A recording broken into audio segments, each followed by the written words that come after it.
Alors, on a observé un recul de l'épidémie dans deux pays essentiellement, l'Angleterre à Londres et aux États-Unis à San Francisco. À San Francisco, on a une épidémie qui est assez particulière puisque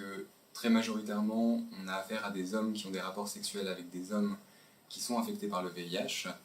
Et depuis 2012, on a une diminution du nombre de contaminations de 15 à 20% chaque année, qui peut-être est due en partie à la PrEP, mais pas seulement, puisque depuis 2012 a été mis en place à San Francisco tout un programme qui permet de dépister les gens très régulièrement, très fréquemment et très facilement, et qui permet de mettre sous traitement antirétroviral tous les gens qui sont diagnostiqués quasiment le jour où ils ont été diagnostiqués. Les données les plus récentes estiment à 6000 personnes les personnes sous PrEP dans la ville, et ça correspondrait à environ un cinquième des hommes homosexuels ou bisexuels. Donc, à Londres, on a des chiffres qui sont issus d'une clinique qui est la plus grosse clinique de prise en charge des IST et la plus grosse clinique de prise en charge de santé sexuelle, qui est à l'origine d'un diagnostic sur 9 qui est porté en Angleterre de nouvelles infections par le VIH, et entre 2015 et 2016, ils ont estimé à 40% la diminution du nombre de nouvelles infections qui ont été diagnostiquées. Là encore, ça correspond à un moment où on a implémenté massivement la PrEP en Angleterre. On ne peut pas, encore une fois, faire de lien de causalité direct, puisque, encore une fois, ça a été accompagné d'un dépistage régulier des gens, extrêmement fréquent, extrêmement facile, puisque les gens arrivent, sont diagnostiqués, et dans les quelques heures qui suivent, ont le diagnostic d'infection par le VIH ou d'IST, et les gens sont immédiatement traités. Depuis le 1er janvier 2016,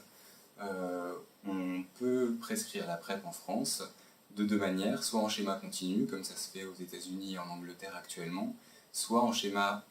on dit intermittent ou à la demande, c'est-à-dire pour encadrer les rapports sexuels quand les participants, les usagers de la PrEP, estiment que le rapport sexuel est à risque d'acquisition du VIH. La PrEP est dispensée dans les hôpitaux en France, dans les gros centres hospitaliers français, dans les Cégides, et les consultations de suivi pour la PrEP peuvent être assurées dans les Cégides, dans les hôpitaux, mais aussi en médecine de ville par les médecins généralistes. Actuellement en France, les gens qui sont le plus sous PrEP sont des hommes qui ont des rapports sexuels avec des hommes et qui ont plutôt 40 ans en âge médian. Et on a l'impression qu'on a beaucoup de mal à intégrer dans le dispositif PrEP des hommes plus jeunes, qui sont aussi très à risque d'acquisition du VIH. Donc ça, c'est la première population qu'on aimerait réussir à cibler plus particulièrement. La deuxième population qu'on aimerait cibler en particulier, c'est les hommes et les femmes qui sont nés à l'étranger, puisque ce sont les deux populations aussi qui sont les plus prévalents, les plus à risque d'acquisition d'infection par le VIH. Et la troisième population, c'est des personnes transsexuelles. On a du mal à amener dans le système de soins actuellement et qui présentent aussi un taux d'infection par le VIH qui est important. L'un des objectifs de la PrEP, c'est d'amener dans le système de soins des gens qui sont en bonne santé, potentiellement exposés aux IST, au VIH, et de les maintenir en bonne santé. Le deuxième objectif de la PrEP,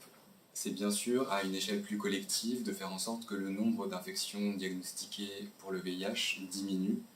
et pareil pour les IST. L'espoir qui est soulevé par la PrEP, c'est bien sûr de diminuer suffisamment le nombre d'infections par le VIH pour ne plus avoir besoin de la PrEP d'ici quelques années. Et donc on espère que dans 10 ans ou même avant, on puisse se passer de ce moyen de prévention.